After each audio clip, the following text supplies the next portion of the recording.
হযরত সুমাইয়া রাদিয়াল্লাহু তাআলা আনহা, যিনি ইসলামের প্রথম শহীদ মহিলা ছিলেন, যিনি ইসলামের জন্য, রাসূলের জন্য, দ্বীনের জন্য সর্বপ্রথম জীবন উৎসর্গ করেছিলেন, আল্লাহ তাআলার রাস্তায় সর্বপ্রথম শাহাদাতের মৃত্যু নসিব হয়েছিল হযরতে সুমাইয়া রাদিয়াল্লাহু তাআলা আনহার।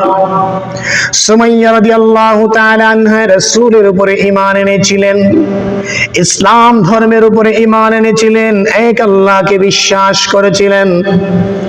হযরত মুহাম্মদ সাল্লাল্লাহু আলাইহি ওয়াসাল্লামকে আল্লাহ তাআলার পক্ষ থেকে সর্বশেষ পয়গম্বর হিসেবে মেনে নিয়েছিলেন, বিশ্বাস করেছিলেন। তার পবিত্র হাতে হাত রেখে কালেমা পড়ে ইসলামের ছায়াতলে আশ্রয় নিয়েছিলেন।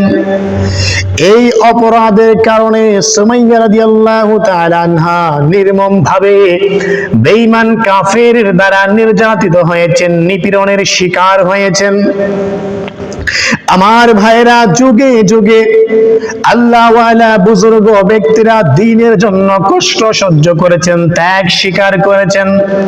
সাহাবায়ে কেরাম দ্বীনের জন্য রক্ত দিয়েছেন, জীবন দিয়েছেন। ছেলে মেয়ে, স্ত্রী, পুত্র, ধন সম্পদকে তারা কোরবান করেছেন, আল্লাহর রাস্তায় উৎসর্গ করেছেন।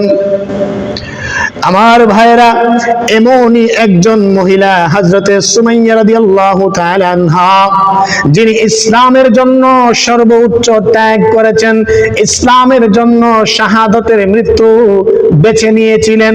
তিনি ছিলেন সর্বপ্রথম শহীদ এই পৃথিবীর জমিনে। ইসলামের জন্য সর্বপ্রথম শাহাদাতের মৃত্যু তিনি নসিব করেছিলেন। আমার ভাইরা, হযরত সুমাইয়া রাদিয়াল্লাহু তাআলা আনহাকে আবু জেহেল ধরে নিয়ে আসলো শত শত মানুষের ভিড়ে। হযরত সুমাইয়া রাদিয়াল্লাহু তাআলা আনহাকে উলঙ্গ করে আবু জেহেল বারবার বলতেছে, সুমাইয়া তুমি ইসলাম ধর্ম ছেড়ে দাও, মুহাম্মদের উপরে তুমি ঈমান এনেছো, মুহাম্মদের উপর থেকে তুমি ঈমানকে ছেড়ে দাও, মুহাম্মদের উপরে তুমি যে ঈমান এনেছো সেই ঈমান থেকে তুমি ফিরে আসো, তাহলে আমি তোমাকে ছেড়ে দেব, তোমাকে মারব না, কষ্ট দেব না। সুমাইয়া রাদিয়াল্লাহু তাআলা আনহা বারবার বলতেছিলেন, আবু জেহেল যদি তুমি আমাকে মেরে ফেলো, আমার শরীর থেকে, সারা শরীর থেকে যদি রক্তগুলোকে তুমি বের করে ফেলো, তবু আমি আল্লাহ তাআলার উপরে যে ঈমান এনেছি সেই ঈমান একটা মুহূর্তের জন্য ছাড়তে পারবো না। সুমাইয়া রাদিয়াল্লাহু তাআলা আনহা আবু জেহেলকে বলতেছেন, আবু জেহেল যদি তুমি আমার শরীর থেকে চামড়াগুলোকে টেনে টেনে ছিঁড়ে ফেলো, ছাগলকে মানুষ যেরকম ভাবে জবাই করার পরে তার চামড়া টেনে ছিলে ফেলে, যদি তুমি ওই রকম ভাবে আমার শরীর থেকে চামড়াগুলোকে ছিঁড়ে ফেলো, খুলে ফেলো, তবু আমি সুমাইয়া আল্লাহ তাআলার উপর যে ঈমান এনেছি ওই ঈমান থেকে একটা মুহূর্তের জন্য আমি সরে আসব না। সুমাইয়া রাদিয়াল্লাহু তাআলা আনহা হাসি মুখে শাহাদাতকে বেছে নিলেন। আবু জেহেল বারবার বলতেছে, সুমাইয়া তোমাকে আমি ছেড়ে দেব, মারবো না, কোনো কষ্ট দেব না, শুধুমাত্র তুমি আল্লাহর উপর যে ঈমান এনেছো সেই ঈমানটা ছেড়ে দাও, মুহাম্মদের উপরে যে ঈমান এনেছো সেই ঈমানটা তুমি ছেড়ে দাও, আমি আবু জেহেল তোমাকে সামান্য কষ্ট দেব না।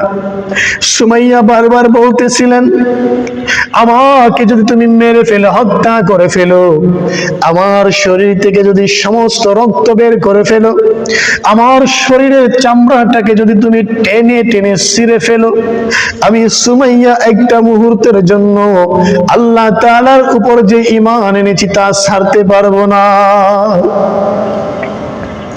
আবু জেহেল সুমাইয়াকে শত শত মানুষের ভিড়ে উলঙ্গ করে তার লজ্জাস্থানে বর্ষা দিয়ে আঘাত করে সুমাইয়া রাদিয়াল্লাহু তাআলা আনহা উলঙ্গ অবস্থায় শত শত মানুষের সামনে ছটফট করে কবুতরের বাচ্চার মতো ছটফট করে শাহাদাতের মৃত্যুকে বেছে নিলেন। সুমাইয়া রাদিয়াল্লাহু তাআলা আনহার চোখের সামনে আল্লাহ তাআলা জিবরাইলকে পাঠালেন, জিবরাইল তুমি যাও আমার সেই প্রিয় বান্ধবী সুমাইয়ার সামনে, সুমাইয়ার চোখের সামনে জান্নাতটাকে তুলে ধরো। জান্নাতে আমি আল্লাহ তাআলা কত নাজ নিয়ামত রেখেছি, কত সুখ রেখেছি, কত আরাম রেখেছি, কত আনন্দ রেখেছি। সমস্ত নিয়ামতের ভান্ডার গুলো তুমি সুমাইয়ার চোখের সামনে ধরো। সুমাইয়া রাদিয়াল্লাহু তাআলা আনহার চোখের সামনে জিবরাইল জান্নাতকে তুলে ধরলেন।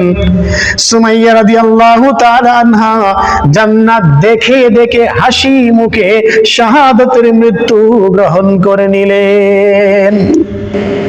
সুমাইয়া রাদিয়াল্লাহু তাআলা আনহা ইসলামের প্রথম শহীদ মহিলা ছিলেন, যিনি ইসলামের জন্য সর্বপ্রথম শাহাদাতের মৃত্যু নসিব করেছিলেন, শহীদ হয়েছিলেন। সুমাইয়া রাদিয়াল্লাহু তাআলা আনহার জীবন ইতিহাস অনেক করুণ ছিল। আমার